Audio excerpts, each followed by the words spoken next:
Hello, welcome to my channel, Lux to O, and today I wanted to share with you my impressions of a few new fragrances that are available, and I just got my hands on them. The first one is by Roja, and it's Isola Verde. Isola Verde is a new unisex fragrance from high-quality Roja Perfumes, and it was launched in 2025, maybe a month ago or so. It is part of the Isola collection, which is supposed to give the feeling of a luxurious island escape. Isola Verde is considered as a luminescent, enthralling, and exquisite ode to new horizons, transporting the wearer to a verdant Eden where time stands still. Love the people who write these descriptions, and they certainly make you want to buy the fragrance. In this case, this one is an absolutely gorgeous fragrance. This is my second sample. I know some feel you cannot judge a perfume by a sample. I'm one that if you find a house you like their DNA, not all of them are going to be a hit in their line. But for me, I found with Roja, most of them are. The price point is what prevents me from being transported to a place where time stands still. But I will be keeping my eye on it at a good price. If I found this does transport me to a place where time stands still, I will get the biggest bottle they make when it's on sale. The fragrance is citrus, floral, and woody, and it's perfect for the summer. This is a unisex perfume, and both my husband and I found this to be very refreshing. The notes for this fragrance are top notes of clementine, mandarin, and hedione. These notes provide an initial burst of that zesty freshness that we're looking for this time of year, and hedione can be described as a jasmine that is transparent in here and not indolic in any way. Hedione is also an ingredient used in a lot of the initial fragrances, I think mainly from their white collection, which is supposed to stimulate the pleasure centers in our brain, if I'm not mistaken. The heart notes include magnolia, which is always a welcome addition to a fragrance for me. That to me screams summer, and it reminds me of the magnolia trees I often see growing where I'm at.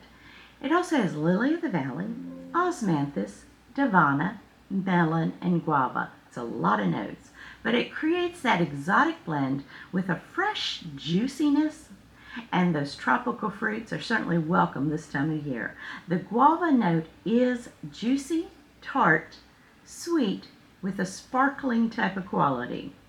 The osmanthus does contribute that apricot-like quality. It's slightly sweet as well. I don't find apricot is just a real standout note and shouts that I'm here, I'm apricot, but it is a nice addition. It's a little bit smooth and, as I mentioned, a little sweet.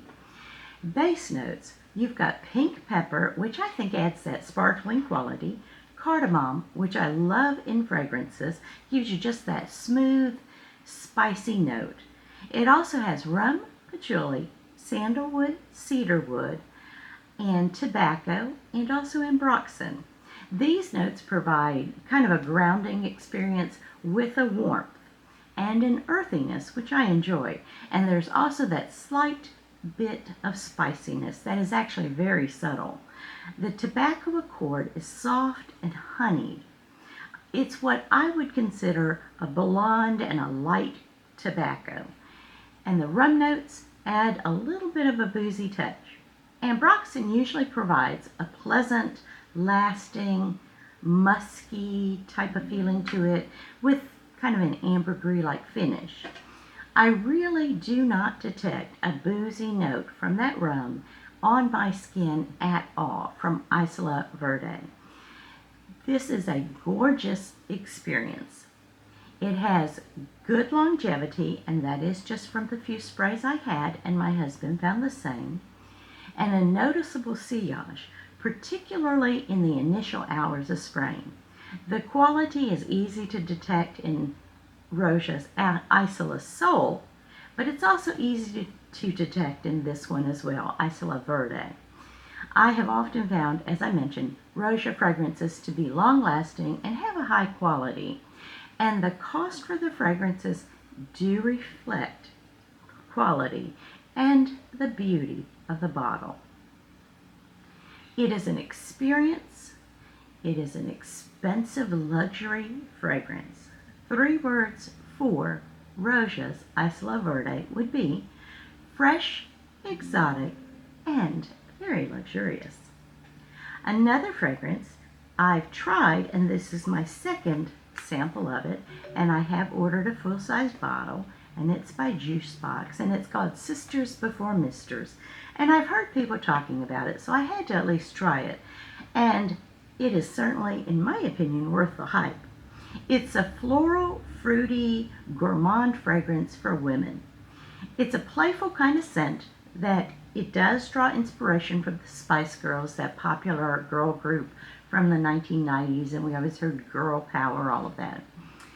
Top notes: ginger oil, lime, and also blackcurrant. The fragrance opens with that dazzling trio, the ginger oil, lime, and blackcurrant, which gives this that lively, spicy, and a fruitiness. In the heart notes, we have banana, strawberry, lily of the valley, orris resinoid. The heart features a charmingly delicious banana strawberry accord with that delicate floral lily of the valley and the always appealing allure of orris to my nose. The combination provides that sweet, fruity, slightly powdery, and floral center at the very heart of the fragrance. The strawberry and banana notes, when I read that, I stopped from ordering it because I thought it would be kind of artificial. But it is realistic to my nose and not synthetic. Beautiful. The base turns creamy, lactonic, and soft with a sugared milk accord, and it reminds me of the taste of milk that you sip, or what's left in the bottom of your bowl after you eat that sweet cereal like Lucky Charms with those little marshmallows, or maybe an equally sweet Fruit Loop type of blend cereal. And that milk that's left, it kind of gives you that sweet, I think that's kind of the sweet, fruity milk accord. This does have a creaminess and warmth that is enriched by a sandalwood. The amber provides a warm, radiant glow, and I think this definitely has a more grown-up feel. Sisters Before Misters is a fragrance that provides a happy energy. This is a sugar bomb. If you have tried Kayali's Yum Bougie Marshmallow, it is sweet, but it came across very young on my skin and to my nose, and a little young for my preferences. And it was nice, but a no for me, and that was Yum Bougie Marshmallow from Kayali. Sisters Before Misters does provide that same vibe with it being very sweet, but it does have some lasting power. It is playful. However, what I think I love so much about the fragrance and how it works for me, rather than Kayali's Yum Bougie Marshmallow, which is very sweet too, and playful, I would describe it. But Sisters Before Misters has that woody and amber notes that provide a more grown-up feel, in my opinion. I think of the color pink with this fragrance, and the texture to me would be fluffiness, like that of a bright fuzzy pink coat that I purchased a year ago. And I loved it until a friend of mine told me I looked like a fuchsia muppet, a furry fuchsia muppet. Unfortunately, she was right, and I had to return the coat. Sisters Before Misters is that coat in a bottle for me, and I will definitely not be returning it. I think most people will experience a strong performance and sillage. On my skin, it becomes more moderate, but does start out strong. I do not think it's a blind buy safe fragrance. You might like sweet fragrance, but this is very sweet. I think it's wonderful. You can get samples on So Avant-Garde, Twisted Lily, and Scent Split, so there's never a need to blind buy unless you want to. I sampled this 2 times, and I do have a full-size bottle on the way. 3 words for Sisters Before Misters would be playfulness, addictive, and sweet. The next fragrance I chose to sample is Love No Shame by Plum Impressions. It's a floral, fruity, gourmand fragrance that was launched this year. They describe it as a fragrance that doesn't ask permission, it simply wants and stays. The inspiration for the fragrance, according to the brand, is that it's a shared connection and sweetness between 2 people. Top notes have that whipped strawberry cream, cherry almond. This opening is mouth-watering and creamy, with that cherry almond providing that initial burst of playfulness and indulgent sweetness. The cherry note is prominent, often paired with a realistic strawberry and a creamy almond. The heart notes, rose, violet, and cinnamon.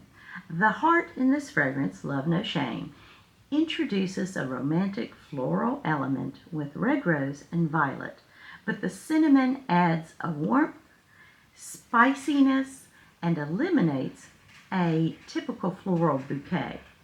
The violets have a slight powderiness to it, and it's a slight sweetness as well. In the base you have cocoa, vanilla, musk, sandalwood, and oud. These notes create a warm, sweet, smoky dry down. The cocoa provides a rich undertone, while vanilla and musk add a comforting type of creaminess. Sandalwood contributes its always welcome woodiness that is smooth, and a subtle oud note that adds depth and adds to the longevity of the fragrance. Do I feel like I can speak comfortably about this fragrance from 2 samples? I feel like I can, because I have 4 of their fragrance, and every one of them I found enjoyable, and it does share the DNA from Plum Impressions. This is not a sugar bomb. It's not like Sisters Before Misters in any way. It's elegant. It's a nice blend of gourmand and floral with a warm woody base, which I enjoy. I will say with Plum's Impression, Love No Shame, I do get that a boozy note, and for me it just becomes a little bit too much on my skin. I let my husband put it on his skin and he didn't find the same. So definitely Love No Shame by Plum Impressions is worth a try. It just isn't going to be full bottle worthy for me. 3 words for it would be decadent, complex, and intriguing. The last fragrance I'll talk to you about today, I do not have a sample with me or the bottle. It is Chanel's Splendide. It's a floral, fruity, feminine fragrance. I tried this at Ulta, and I sprayed enough on 2 separate occasions, on skin, on clothes, to be able to give this review without buying the bottle yet. I wasn't sure if I wanted it. It has been my experience that if I do enjoy a fragrance from a particular house, and then choose a scent from their particular line from the house, like the Chance line from Chanel, that it gives me a good idea of how it's going to work on my skin. The key notes are raspberry accord, rose geranium, cedar, white musk accord, and violet. The geranium is actually grown in fields that are owned by Chanel. The raspberry is juicy and blends well with the florals, and the cedar and white musk adds a freshness that is very lively. It's a light floral fruity with a very present DNA of Chanel's Chance fragrances. It's a new hit, sure to be a hit. It seems to already be popular along with their Chance Automne. I do not think I need to have a bottle of this beautiful fragrance. The fragrance is very nice on skin, but lighter in both longevity and sillage, which makes it a more considerate fragrance in close work environments, and I think perfect for that type of environment. 3 words would be pretty, graceful, and light. Thank you so much for joining me today. Let me know what you think about these fragrances, if you have them, and if you feel like you want to try them. And please like, share, and subscribe. Let's interact in the comments and tell me what you think about these scents or what you're wearing today. And I will look forward to seeing you in my next fragrance video, my fragrance friends. Goodbye.